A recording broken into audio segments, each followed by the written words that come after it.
Have you ever had a minor car repair or a surprise medical bill completely wipe out your checking account?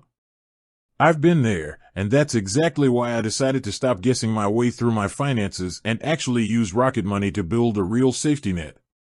I'm walking you through the exact tools I used within the app to go from zero to a fully funded emergency fund without feeling like I was starving my social life.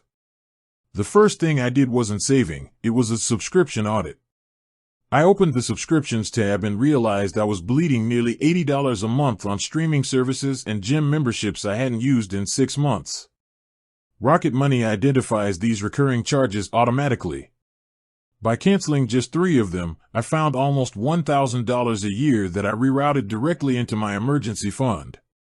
Next, I leaned on the Financial Goals tool, which used to be called Smart Savings. This is the MVP of the app. I set up a specific goal titled Emergency Fund and turned on the autopilot feature. What's cool about this is that it doesn't just take a flat amount, it analyzes my spending patterns and pulls small amounts, sometimes $5, sometimes $20, when it knows I can afford it. It's the set it and forget it approach that actually works because you never feel the pinch of a large lump sum leaving your account. To keep myself honest, I used the budgeting feature to set a want ceiling. I used the 50/30/20 rule as my template, 50% for my needs, 30% for my wants, and that crucial 20% for my savings.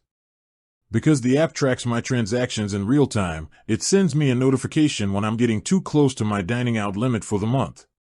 That alert is usually the only thing standing between me and an expensive takeout order that should have gone toward my savings. Lastly, I started tracking my net worth within the app. Seeing that number tick up every time my automated savings hit the goal was the psychological win I needed to stay motivated. It turns your emergency fund from a boring chore into a scoreboard for your financial freedom.